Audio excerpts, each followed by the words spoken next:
He was asking for help on Farseer headhunters, which I am by no means expert on, of course. But let's see what he has going on and what we can think. It's a very small thing, but personally, I really like. If you watch my replays or anything, you will see that like I very often build a base where it's like the altar moon well, where it's basically like a almost like a hunt base for like all the time. I don't do it all the time versus orc, but if I don't have a specific strategy in mind, let me rephrase that. If I don't have a specific creep route that I'm already planning on doing, no matter what the orc does, outside of just like a normal AOW creep camp, then sometimes I'll do something weird, but it's pretty common for me, I'd say. Not a big deal. It's just kind of my preference. I stand ready. So far, so good. The one thing that I do want to say though is, on some maps, so good coffee. It's still the morning for me. On some maps, you can place your AOW further away, and it's like quote safe against a peon pull or a wisp pull or something. On LR, you don't really need to be concerned about it, but I guess for like if it was a ghoul or something, like you could place it further away. This is pretty far away. You don't need to place it that far away. If you place it diagonally from this tree and then one square down, the creeps will naturally de-aggro. I mean, that's if you really want to get really sweaty with this game, then you can figure stuff out like that. But so one of the downsides of placing it so far away, you can kind of see that ogre de-aggroed for a little bit because he got pulled here. I guess as long as it stays aggroed, it doesn't matter because of the fact that you can just pull the creeps into it. The one downside is you have to do the AOW trick to pull this trapper into you. Otherwise, it is a lot more wasted time because you have to spend that time walking over there. You also spend a little bit more time pulling the creep camp too. Ultimately, we're probably talking maybe a couple seconds, which that couple seconds will mean a lot more than I guess the better you get at the game. So I'd say it's probably not a big deal at this point, but I'm a person who believes in like practice the right way. Don't practice a way that you're gonna try and have to train yourself out of. Our warriors have engaged the So enemy. just a shop trick. So yeah, so you can kind of see how long it takes to creep this because if you don't do the AOW, well, for one, eating multiple trees doesn't really benefit you at all. But because you had to do the AOW trick to pull the trapper into you and you didn't do that, that's why it took a lot longer to kill this creep camp. So it might actually be more than a couple seconds. Like he just opted to creep instead, and I don't think. Okay, so you did see enough to know that he's doing it. So all is fine, and you're just gonna immediately harass. Oh, that'd be a fortunate loss wisp. So one thing that you really want to try and avoid is just any unnecessary wisp losses. I think I would have liked.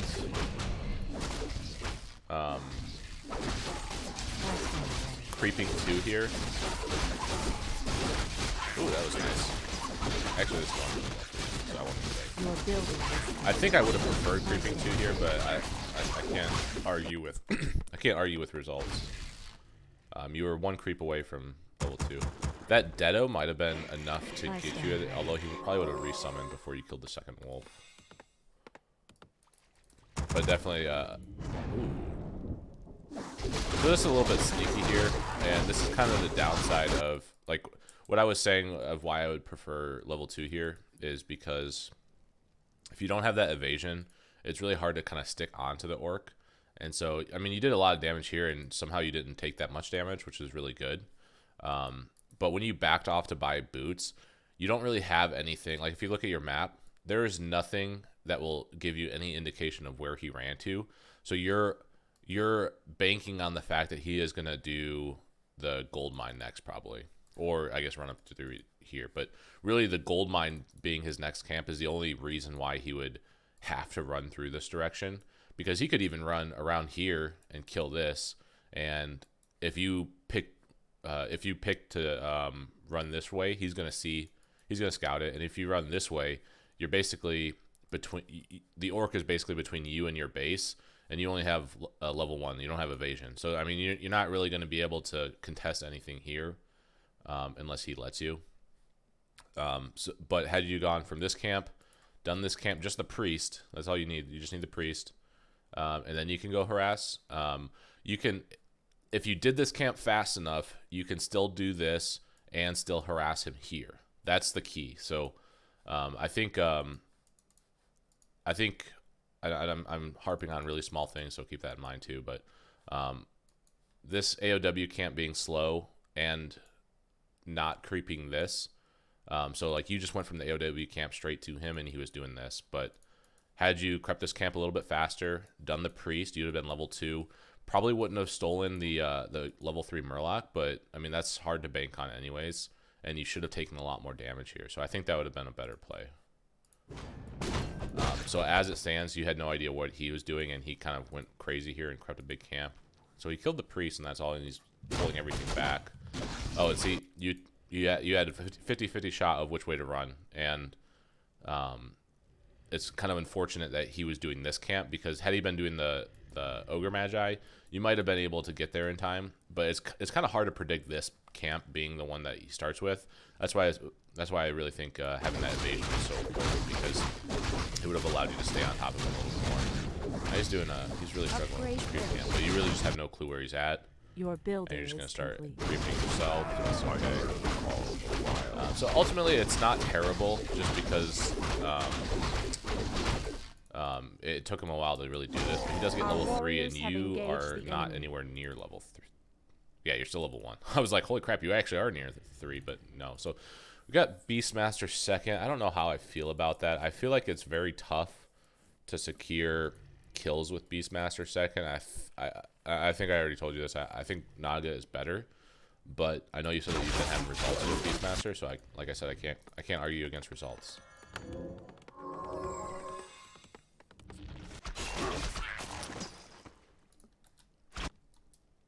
Our Ultimately, this warriors game is have very engaged even, the I would say, enemy. but I would give him the advantage because of this Demon Hunter. So that's I would say for the first 6 minutes, my coach, and now I'm just watching a replay that someone posted in my Discord asking for some feedback.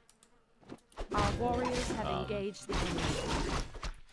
So I'd really say your sacred grove early game being mistake is really desecrated. just what you did with that Demon Hunter and the AOW creeping. I don't think there's anything really wrong with your early game, apart from that, to be honest.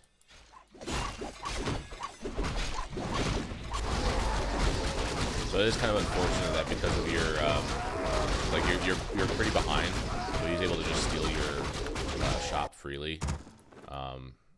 It might have been a better choice to go for this Merc camp with AOW creeping, but I don't know that to be true, because you at least were able to keep up archer production, and it looks Our like you're just warriors massing have archers. engaged the enemy. On 1 lore, interesting. So I think with the strategy that you're doing I right see. now, I think it's okay, but I think your lore is a little too early. I think it would be okay if you had fast expoed, like in terms of your timing and everything, but Our warriors have engaged. you just the don't really enemy. have. I don't think you really have the Your building resources is to actually even produce off of Your 1 lore building so is early on, complete. when you have to buy a 3rd hero and orb. His build was also pretty late, but it looks like he's just massing headhunter, so he does go into it really late.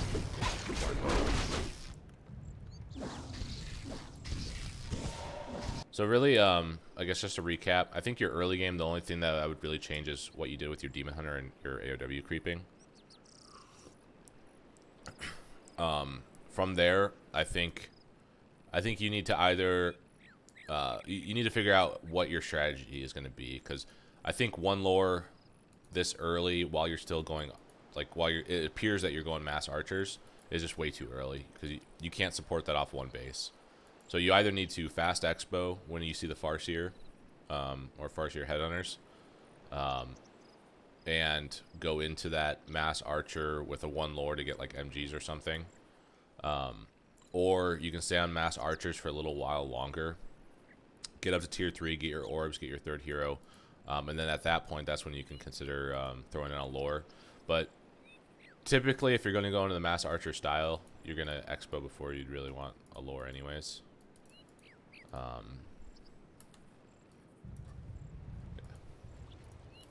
Our warriors have engaged the enemy. Research finished. Upgrade finished.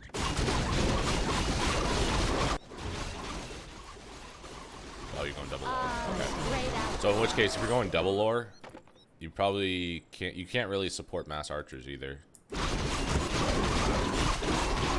But I do like. Your building is complete. I do like double lore if you see the totem. But, I like that, like going into mass rise and stuff. But again, that's with like an expo and stuff. I don't know if you can really support that off of one base. Oh, nice item. It's good creeping here.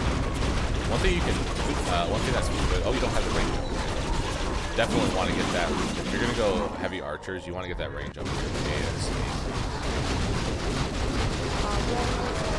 It's just a creepy game.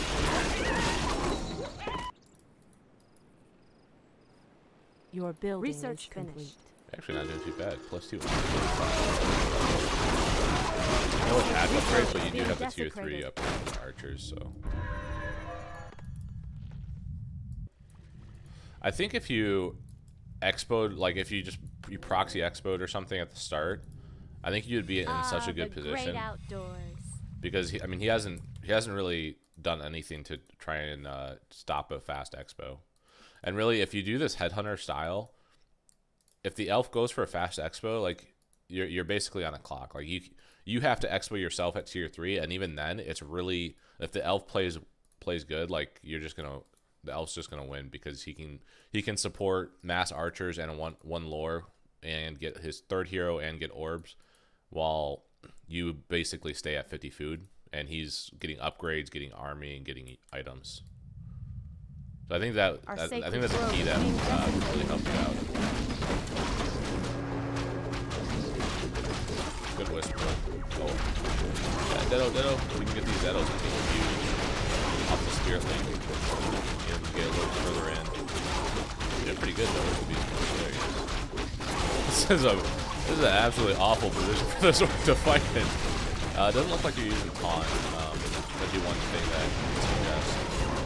Good Dittos there, getting rid of the wolves. Holy crap. Okay, it looks like you're gonna win this. Holy crap, man. This orc just had like a mind blast. Oh, he's gonna get away. Yeah, holy crap. Okay, so. The great outdoors. And this again is, if you had an expo here, like this would be a time to expo, I think.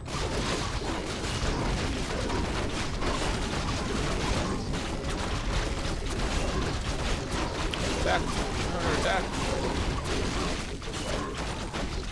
A lot of time spent with the owner not attacking, but I think he's gonna have this. Hard to imagine. Oh, surrounded. So I guess just to recap, AOW creeping. I think this was a little too slow. Hey, what up, Sack? Or God, what is your other name? You're K-Dweeb, right? No. Dirtbag. You're Dirtbag. That's who. Yeah. Okay. So AOW creeping slow. I think that was pretty big because it didn't really prevent you. I think you still should have gotten level 2 here first before harassing, but that would have been the major change. I think you should have fast expoed, and you needed and once you had that level 2, you could really stick on the orc a lot better, and then he wouldn't have even been able to creep this, I don't think. That would be the thing the 3 things I would change about your early game. But otherwise, if you're gonna stay on one base, I don't think you can truly support the heavy archers with the lores, but you actually made it work pretty well. So again, I can't really argue with results. So I'd really say your early game is a thing that I would comment on. Otherwise, well played.